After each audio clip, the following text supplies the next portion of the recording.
Good morning, students. Today we are going to start our next chapter, that is 2.1 Kingdom Monera. What is Monera? Monera is a microscopic organism and it is a prokaryotic cell. You can say that here the nucleus is not well developed.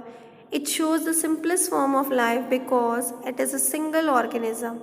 That is, one single cell can play the complete living system role. Okay. So what all physiological work is going to be played, that will be played by that particular single organism. Okay children, these organisms can adapt different type of environment as per the necessity of their organism. Next children, in the opinion of many microbiologists, Monera and all the living or fossils, bacteria constitute the major group of Monera. This differs from other group of the organism because it lacked the nucleus. Along with that, it also lacked the cell organelles. That is, membrane bound organelles are totally absent in this kingdom. Some silent features of Monera. The first one, as it is unicellular prokaryote, a single organism with least development of the nucleus. Next children, it is having different modes of organism, that is modes of nutrition, that is first one photoautotropic. What is photoautotropic? By utilizing the light, if the organism is capable to produce its own food, then it is known as your photoautotropic organism. Next one is your chemoautotropic organism. Chemo means chemical. By utilizing certain chemicals, if the organism is capable to produce its own food, that will be known as your chemoautotropic organism. Next one is your symbiotic, parasitic. Symbiotic means children, they are showing a mutual relationship, that is something if you are taking from other organism, definitely they will also give. Parasitic, disease causing organisms are there. Saprophytic, they depend on the dead organic matter for the mode of the nutrition. Then children, this photoautotrope is included in two categories. In class 10th also you had studied about the aerobes and anaerobes. Aerobes means the organism which is utilizing oxygen, and anaerobes means in the deficiency of oxygen they can prepare their own food. They are totally microscopic organism, that is very important point for this kingdom.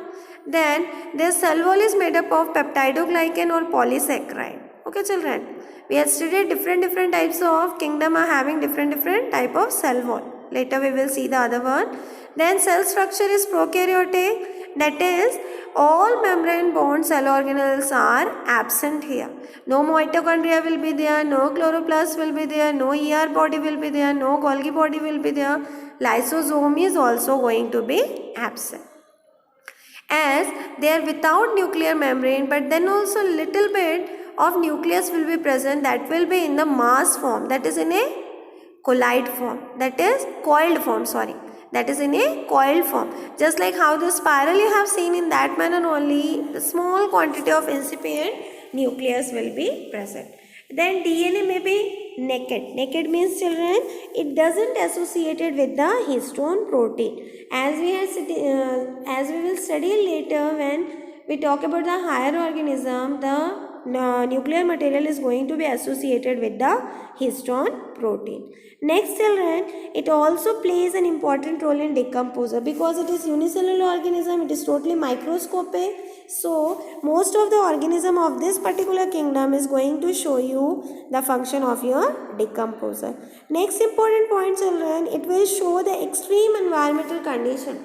That's why the archaebacteria is kept here. As you people are knowing that the archaebacteria, it can survive in extreme conditions such as your halophiles, then your thermoacidophiles. So children, they can survive in extreme condition where the other organisms are incapable to show their habitat.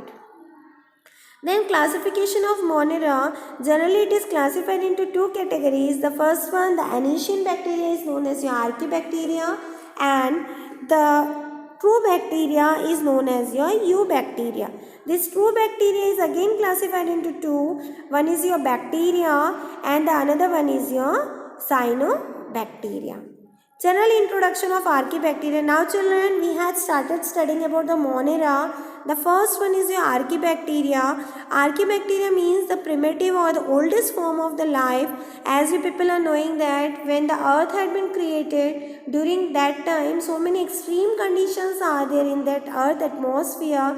It might be very hotter region, it might be very colder region, it might be too salty region and so on. So children, in this case what happened? They are considered as the living fossils. This Archaebacteria is much different from the Eubacteria. The cell wall is totally unique and it is made up of your protein as well as your polysaccharide. This Eubacteria is not having the peptidoglycan, but means that peptidoglycan is present in only Eubacteria. Archaebacteria, that doesn't carry any such type of material in their cell wall.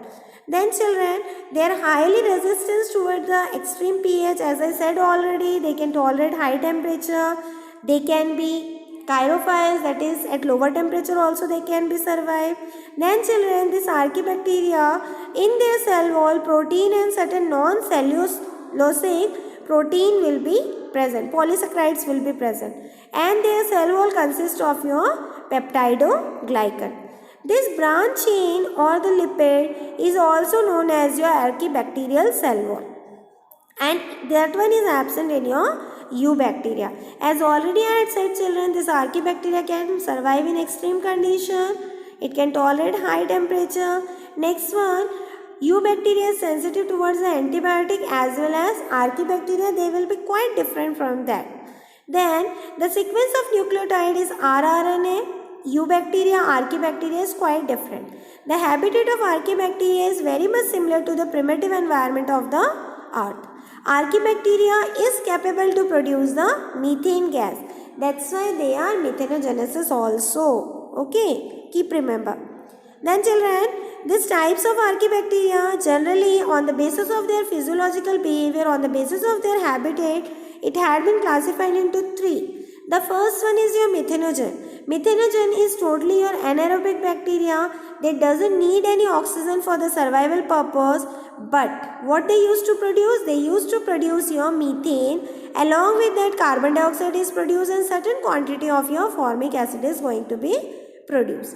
Next important thing children, it is categorized in the category of methanogen. It is also known as your methane producer. Then you are knowing that in marshy areas, what is marshy areas children? Where so many muds will be there, that is the soil is totally submerged in the water, but water is not flowing. What will happen? Some type of, you can say that semi-solid it will be, muddy like area, and that one will be known as your that particular marshy areas.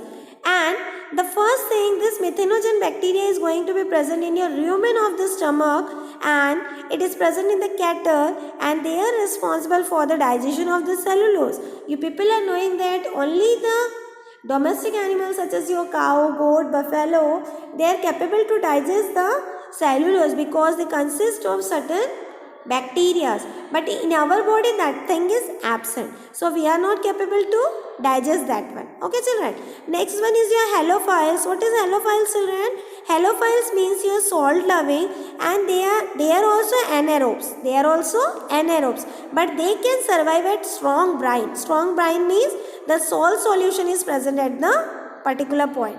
Then children, see children, when we talk about the salt loving, they can survive at extreme salty areas such as your seawater. Okay, and there what they will do, they will carry out the metabolic machineries by producing your ATP. But at the meanwhile, the carbon dioxide is going to be converted into sugar by the process of your photosynthesis by certain number of your bacteria such as your halobacterium, halococcus, etc. Next important category or next important type is your thermoacidophile. By the name itself it is clear, it can tolerate high temperature, it can be highly acidic, and they love that all things. So you can say that they can tolerate a high temperature such as your 80 degrees Celsius, and the pH may be lower than 2 degrees Celsius, that is highly acidic. Okay, so this is depending upon the condition where they are surviving. Suppose you take the example of the volcanic eruption. So volcanic eruption, you people are knowing, children, in that place, if you are going to dip your finger, what happens? The finger is going to be melted down. Okay. Then next you see, children, what it is given. It is also known as your living fossils. Yet at present condition also, in so many countries where the volcanic eruptions are going to be occur, at that particular place, this thermoacidophiles bacteria is going to be present. Okay, children, I hope you people had understood this all points. Next class we will continue further. Okay, children, just note down the important points, especially this type of archaebacteria in your notebook, and you can note it down that particular important points or important characteristics of Monera what I had told you in the introduction of lesson 2. Okay, children, take care.